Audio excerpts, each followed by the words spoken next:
श्री राम कृष्ण वचनामृत के अगले भाग को प्रारंभ करते हैं। श्री राम कृष्ण कहते हैं, अच्छा, अभिमान और अहंकार ज्ञान से होते हैं या अज्ञान से? देखो, अहंकार तमोगुण है, अज्ञान से पैदा होता है। इस अहंकार की आड़ है, इसीलिए लोग ईश्वर को नहीं देख पाते। मैं मरा कि बला टली। अहंकार करना व्यर्थ है। यह शरीर, यह ऐश्वर्य कुछ भी न रह जाएगा। कोई मत वाला दुर्गा की मूर्ति देख रहा था। प्रतिमा की सजावट देखकर उसने कहा, चाहे जितना बनो ठनो, एक दिन लोग तुम्हें घसीटकर गंगा में डाल देंगे। इसीलिए सबसे कह रहा हूं, जज हो जाओ चाहे जो हो जाओ, सब कुछ 2 दिन के लिए है। इसीलिए अभिमान और अहंकार का त्याग करना चाहिए। सत्व, रज और तम, इन तीनों गुणों का स्वभाव अलग अलग है। तमोगुण वालों के लक्षण हैं अहंकार, निद्रा, अधिक भोजन, काम, क्रोध आदि। रजोगुणी अधिक काम समेटते हैं, कपड़े साफ सुथरे, घर चकाचक, बैठक खाने में रानी की तस्वीर। जब ईश्वर की चिंता करता है तब रेशमी धोती पहनता है, गले में रुद्राक्ष की माला है, उसमें कहीं कहीं सोने के दाने पड़े रहते हैं। अगर कोई उसका ठाकुर मंदिर देखने के लिए जाता है तो साथ जाकर दिखाता है और कहता है, इधर आइए, अभी और देखने को है। सफेद पत्थर, संगमरमर इत्यादि की जमीन है, 16 द्वारों का सभा मंडप है और आदमियों को दिखलाकर दान देता है। सत्वगुणी मनुष्य बहुत ही शिष्ट और शांत होता है। उसके कपड़े वही जो मिल गए, रोजगार बस पेट भरने के लिए। कभी कभी किसी की खुशामद करके धन नहीं लेता। वो घर की मरम्मत नहीं हुई है। मान और प्रतिष्ठा के लिए एड़ी और चोटी का पसीना एक नहीं करता। ईश्वर चिंतन, दान, ध्यान सब गुप्त भाव से करता है। लोगों को खबर नहीं होती। मस हरि के भीतर ध्यान करता है। लोग सोचते हैं रात को बाबू की आंख नहीं लगी, इसीलिए देर से सो रहे हैं। सत्वगुण अंत की सीढ़ी है, उसके आगे ही छत है। सत्वगुण के आने पर ईश्वर प्राप्ति में फिर देर नहीं होती। जरा सा और बढ़ने से ही ईश्वर मिलते हैं। तुमने कहा था सब आदमी बराबर हैं। देखो, अलग अलग प्रकृति के कितने मनुष्य हैं, और भी कितने ही दर्जे हैं। नित्य जीव, मुक्त जीव, मुमुक्षु जीव, बद्ध जीव, अनेक तरह के आदमी हैं। नारद, शुकदेव इत्यादि नित्य जीव हैं। जैसे स्टीम बोट, वो खुद भी पार जाता है और बड़े बड़े जीवों को, हाथियों को भी ले जाता है। नित्य जीव नायबों की तरह है। एक स्थान का शासन कर दूसरे का शासन करने के लिए जाते हैं। मुमुक्षु जीव संसार के जाल से मुक्त होने के लिए व्याकुल होकर जान तक की बाजी लगाकर परिश्रम करते हैं। इनमें से एक ही 2 जाल से निकल सकते हैं, वे ही मुक्त जीव हैं। नित्य जीव एक चालाक मछली की तरह है। वे कभी जाल में नहीं पड़ते हैं। परंतु जो बद्ध जीव हैं, संसारी जीव हैं, उन्हें होश नहीं रहता। वे जाल में तो पड़े हुए हैं, परंतु यह ज्ञान नहीं है कि हम जाल में फंसे हैं। सामने भगवत प्रसंग देखकर ये लोग वहां से उठकर चले जाते हैं। कहते हैं, मरने के समय राम नाम लिया जाएगा, अभी इतनी जल्दी क्या है। फिर मृत्यु शैया पर पड़े हुए अपनी स्त्री या लड़के से कहते हैं, दीपक में कई बत्तियां क्यों लगाई गई हैं? एक बत्ती लगाओ, मुफ्त में तेल जला रहे हो। और अपनी पत्नी और बच्चों की याद कर करके रोते हैं। कहते हैं हाय मैं मरूंगा तो इनका क्या होगा। बद्ध जीव जिससे इतनी तकलीफ पाता है वही काम फिर करता है, जैसे कंटीली डालियां चबाते हुए ऊंट के मुख से धड़-धड़ खून बहने लगता है, परंतु वह कटीली डालियों को खाना फिर भी नहीं छोड़ता। इधर लड़का मर गया है, शोक से विफल हो रहा है, फिर भी हर साल बच्चों की पैदाइश में घाटा नहीं होता। लड़की के विवाह में सिर के बाल भी बिक गए, परंतु हर साल लड़के और लड़कियों की हाजिरी में कमी नहीं होती। कहता है क्या करूं, भाग्य में ही ऐसा था। अगर तीर्थ करने के लिए जाता है तो स्वयं कभी ईश्वर की चिंता नहीं करता, न समय मिलता है। समय तो पत्नी की पोटली ढोते ढोते पार हो जाता है। ठाकुर मंदिर में जाकर बच्चों को चरणामृत पिलाने और देवता के सामने लोट पोट कराने में ही व्यस्त रहता है। बद्ध जीव अपने और अपने परिवार के पेट पालने के लिए ही दासत्व करता है और झूठ, वंचना एवं खुशामद करके धनोपार्जन करता है। जो लोग ईश्वर की चिंता करते हैं, ईश्वर के ध्यान में मग्न रहते हैं, उन्हें बद्ध जीव पागल कहते हैं और इस तरह उन्हें चुटकियों में उड़ाया करते हैं। देखो आदमी कितनी तरह के हैं, तुमने सबको बराबर बतलाया था। देखो कितनी भिन्न भिन्न प्रकृतियां हैं, किसी में शक्ति अधिक है, किसी में कम है। संसार में फंसा हुआ जीव मृत्यु के समय संसार की ही बातें कहता है। बाहर माला जपने, गंगा नहाने और तीर्थ जाने से क्या होता है। संसार की आसक्ति के रहने पर मृत्यु के समय वह दिखाई पड़ती है। न जाने कितनी वाहियात बातें बकता रहता है। कभी कभी सन्निपात में हल्दी, मसाला, धनिया कहकर चिल्ला उठता है। तोता जब भला चंगा रहता है तब राम राम कहता है, जब बिल्ली पकड़ती है तो अपनी बोली में टें टें करता है। गीता में लिखा है मृत्यु के समय जो सोचोगे दूसरे जन्म में वही हो जाओगे। राजा भरत ने हरिण हरिण कहकर देह छोड़ी थी, दूसरे जन्म में वे हरिण ही हो गए थे। ईश्वर की चिंता करके देह का त्याग करने पर ईश्वर की प्राप्ति होती है, फिर इस संसार में नहीं आना पड़ता।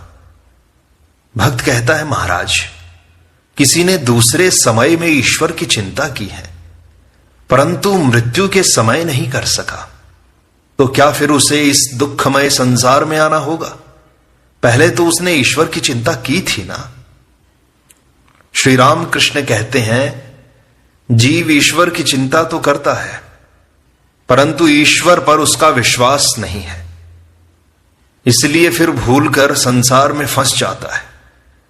जैसे हाथी को बार बार नहलाने पर भी वह फिर देह पर धूल फेंक लेता है, उसी तरह मन भी मतवाला है, परंतु हाथी को नहलाकर ही अगर उसके स्थान में बांधे रखो तो फिर वह अपने ऊपर धूल नहीं डाल सकेगा।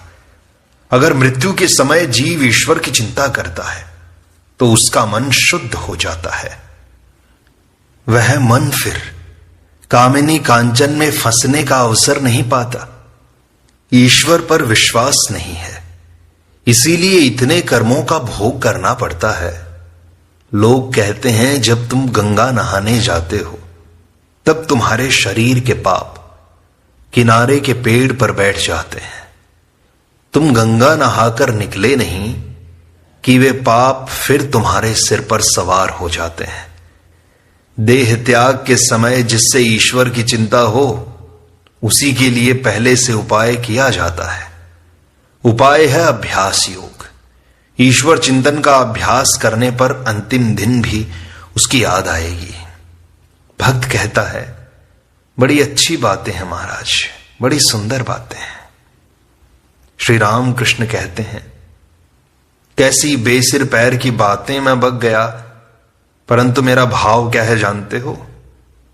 मैं यंत्र हूं, वे यंत्री हैं। मैं गृह हूं, वे गृही हैं। मैं गाड़ी हूं, वे इंजीनियर हैं। मैं रथ हूं, वे रथी हैं।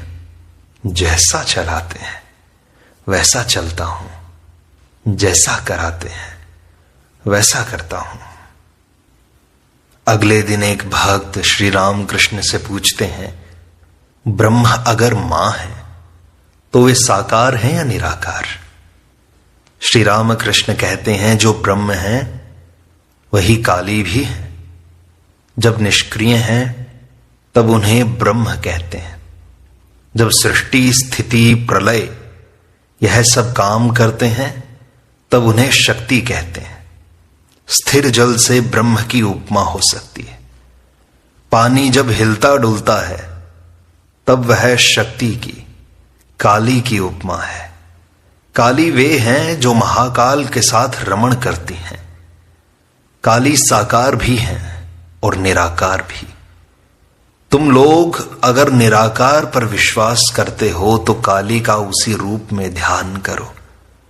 एक को मजबूती से पकड़कर उनकी चिंता करने से वे ही समझा देती हैं कि वे कैसी हैं।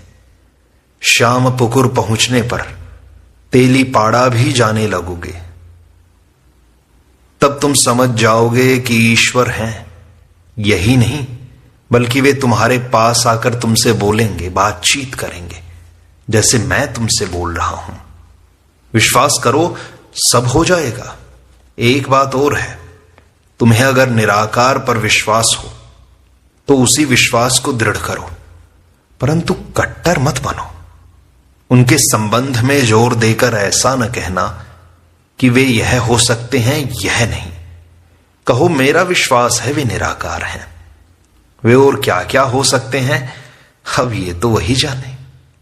मैं नहीं जानता, न मेरी समझ में ये बात आती है। आदमी की छटाक भर बुद्धि से क्या ईश्वर की बात समझी जा सकती है? जरा सोचो तो। सेर भर के लोटे में क्या 4 सेर दूध समाता है कभी? वे अगर कृपा करके दर्शन भी दें और समझाएं तो समझ में आता है, नहीं तो नहीं आएगा। जो ब्रह्म है वही शक्ति है, वही मां है। राम प्रसाद कहते हैं, मैं जिस सत्य की तलाश कर रहा हूं वे ब्रह्म है। उन्हें ही मैं मां कहकर पुकारता हूं। इसी बात को राम प्रसाद ने एक जगह और दोहराया है।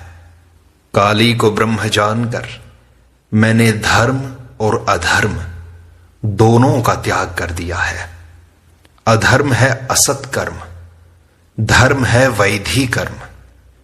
इतना दान करना होगा, इतने ब्राह्मणों को खिलाना है, यह सब धर्म है। भक्त पूछता है, महाराज, धर्म और अधर्म का त्याग करने पर बाकी क्या रहता है? श्री राम कृष्ण कहते हैं, शुद्धा भक्ति।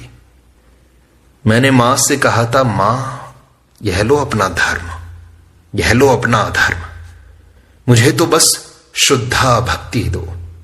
यह लो अपना पुण्य, यह लो अपना पाप, मुझे तो शुद्धा भक्ति दो। यह लो अपना ज्ञान, यह लो अपना अज्ञान, मुझे तो बस शुद्धा भक्ति दो। देखो, ज्ञान भी मैंने नहीं चाहा, मैंने लोक सम्मान भी नहीं चाहा। धर्मा धर्म का त्याग करने पर शुद्धा भक्ति, अमला, निष्काम, अहेतु की भक्ति बाकी रहती है। भक्त पूछता है, उनमें और उनकी शक्ति में क्या भेद है महाराज? श्री रामकृष्ण कहते हैं, पूर्ण होने के बाद दोनों अभेद हैं। जैसे मणि की ज्योति और मणि अभेद हैं। मणि की ज्योति की चिंता करने से ही मणि की चिंता की जाती है। दूध और दूध की धवलता जैसे अभेद है। एक को सोचिए तो दूसरे को भी सोचना पड़ता है, परंतु यह अभेद ज्ञान पूर्ण ज्ञान के बिना हुए नहीं होता। पूर्ण ज्ञान से समाधि होती है, तब मनुष्य 24 तत्वों को पार कर जाता है। इसलिए अहम तत्व नहीं रह जाता। समाधि में कैसा अनुभव होता है? यह कहा नहीं जा सकता। उतरकर कुछ आभास मिलता है, वही कहा जा सकता है बस। समाधि टूटने के बाद जब मैं ओम ओम कहता हूं, तब समझो कि मैं कम से कम 100 हाथ नीचे उतर आया हूं। ब्रह्म वेद और विधियों से परे हैं, वे वाणी में नहीं आते। वहां मैं तुम नहीं है। जब तक मैं और तुम ये भाव हैं, तब मैं प्रार्थना कर रहा हूं या ध्यान कर रहा हूं, यह भी ज्ञान है। और तुम प्रार्थना सुनते हो, यह भी ज्ञान है। और उस समय ईश्वर के व्यक्तित्व का भी बोध है। तुम प्रभु हो, मैं दास। तुम पूर्ण हो, मैं अंश। तुम मां हो, मैं पुत्र। यह बोध भी रहेगा। यह भेद बोध है। मैं एक अलग हूं और तुम अलग। यह बोध वे ही कराते हैं। इसीलिए स्त्री और पुरुष, उजाले और अंधेरे का ज्ञान है। जब तक यह भेद बोध है, तब तक शक्ति को मानना पड़ेगा। उन्होंने हमारे भीतर मैं रख दिया है। चाहे 1000 विचार करो, परंतु मैं दूर नहीं होता। जब तक मैं है, तब तक ईश्वर साकार रूप में ही मिलते हैं। इसलिए जब तक मैं है, भेद बुद्धि है, तब तक ब्रह्म निर्गुण है, यह कहने का अधिकार नहीं है। तब तक सगुण ब्रह्म ही मानना होगा। इसी सगुण ब्रह्म को वेदों, पुराणों और तंत्रों में काली या आद्या शक्ति कहा गया है। भक्त कहता है, आद्या शक्ति के दर्शन और ब्रह्म ज्ञान ये कैसे होंगे महाराज? श्री रामकृष्ण कहते हैं, हृदय के विकल होने पर उनसे प्रार्थना करो, रो, चित्त शुद्ध हो जाएगा। निर्मल पानी में सूर्य का बिंब दिखाई देगा। भक्त के मैं रूपी आईने में उस सगुण ब्रह्म आद्या शक्ति के दर्शन होंगे। परंतु आईने को खूब साफ करना चाहिए। मैला रहने पर सच्चा बिंब न दिखाई पड़ेगा। मैं रूपी पानी में सूर्य को तब तक इसलिए देखते हैं कि सूर्य के देखने का और कोई उपाय है ही नहीं। और प्रतिबिंब सूर्य को छोड़ यथार्थ सूर्य के देखने का जब तक कोई दूसरा उपाय नहीं मिलता, तब तक वह प्रतिबिंब सूर्य ही 16 आने सत्य है। जब तक मैं सत्य है, तब तक प्रतिबिंब सूर्य भी 16 आने सत्य है। वही प्रतिबिंब सूर्य आद्या शक्ति है। यदि ब्रह्म ज्ञान चाहते हो, तो उसी प्रतिबिंब सूर्य को पकड़कर सत्य सूर्य की ओर जाओ। उस सगुण ब्रह्म से जो प्रार्थनाएं सुनते हैं, कहो, वे ही ब्रह्म ज्ञान देंगे। क्योंकि जो सगुण ब्रह्म है, वे ही निर्गुण ब्रह्म भी हैं। जो शक्ति है, वे ही ब्रह्म भी हैं। पूर्ण ज्ञान के बाद दोनों अभेद हो जाते हैं। मां ब्रह्म ज्ञान भी देती है, परंतु शुद्ध भक्त कभी ब्रह्म ज्ञान नहीं चाहता। एक और मार्ग है, ज्ञान योग, परंतु बड़ा कठिन है। जो लोग ज्ञानी हैं, उन्हें विश्वास है कि ब्रह्म सत्य है और संसार मिथ्या है, स्वप्नवत है। वे अंतर्यामी हैं। उनसे सरल और शुद्ध मन से प्रार्थना करो, सब समझा देंगे वे। अहंकार छोड़कर उनकी शरण में जाओ, सब पा जाओगे। यह बात कहकर श्री राम कृष्ण गाने लगे, हे मन, अपने ही में रहो, किसी दूसरे के घर न जाओ। जो कुछ चाहोगे वह बैठे हुए ही पाओगे। अपने अंतःपुर में जरा खोजो तो सही, वह पारस पत्थर परम धन है। जो कुछ चाहोगे वह तुम्हें दे सकता है। चिंतामणि की नाट्यशाला के द्वार पर कितने ही मणि पड़े हुए हैं। जब बाहर के लोगों से मिलना, तब सभी को प्यार करना, मिलकर एक हो जाना, फिर द्वेष भाव जरा भी न रखना। वह आदमी साकार मानता है, निराकार नहीं मानता। वह निराकार मानता है, साकार नहीं मानता। इत्यादि बातें करके घृणा से नाक न सिकोड़ना, क्योंकि उन्होंने जिसे जिस तरह समझाया है उसमें वैसी ही बुद्धि है। समझना कि सबकी प्रकृति भिन्न भिन्न है। यह जानकर तुमसे जहां तक हो सके दूसरों से मिलने की ही चेष्टा करना, उन्हें प्यार करना। फिर अपने घर में शांति और आनंद का भोग करो। हृदय रूपी घर में ज्ञान का दीपक जलाकर ब्रह्ममयी मुख देखो। अपने ही घर में अपना स्वरूप देख सकोगे। चरवाहे जब गौओं को चराने के लिए ले जाते हैं, तब चरागाह हमें सब गौएं एक में मिल जाती हैं। जब शाम के समय अपने घर में जाती हैं, तब फिर सब अलग अलग हो जाती हैं। इसीलिए मैं कहता हूं, अपने घर में अपने आप में ही रहो। प्रेम यह है, ईश्वर पर ऐसा प्यार होगा कि संसार के अस्तित्व का होश नहीं रह जाएगा। साथ ही अपनी देह भी जो इतनी प्यारी वस्तु है, भूली जाएगी। प्रेम तो चैतन्य देव को हुआ था। भक्त कहते हैं, जी हां, जैसा मतवाला होने पर होता है। श्री राम कृष्ण कहते हैं, अच्छा जी, किसी को भक्ति होती है, किसी को नहीं। तुम समझाओ कि इसका क्या अर्थ है। भक्त कहते हैं कि ईश्वर में वैषम्य नहीं है, विकल्प तरु हैं। जो कुछ चाहता है वह वही पाता है, परंतु कल्प तरु के पास जाकर मांगना चाहिए। फिर रामकृष्ण समझाते हैं कि कुछ साधना की आवश्यकता होती है। साधना करते ही करते आनंद मिलने लगता है। मिट्टी के बहुत नीचे अगर घड़े में धन रखा हुआ हो और अगर कोई वह धन चाहे, तो मेहनत के साथ उसे खोदते रहना चाहिए। सिर से पसीना टपकता है, परंतु बहुत कुछ खोदने पर घड़े में जब कुदार लगकर ठनकार होती है, तब आनंद भी खूब मिलता है। जितनी ही ठनकार होती है, उतना ही आनंद बढ़ता है। राम को पुकारते जाओ, प्रभु को पुकारते जाओ, उनकी चिंता करो, वे सब कुछ ठीक कर देंगे। उन्हें सब कुछ सौंप दो, वे सब कुछ ठीक कर देंगे। इस प्रकार श्री राम कृष्ण वचनामृत का यह भाग संपूर्णता को प्राप्त होता है। शेष अगले अंक में।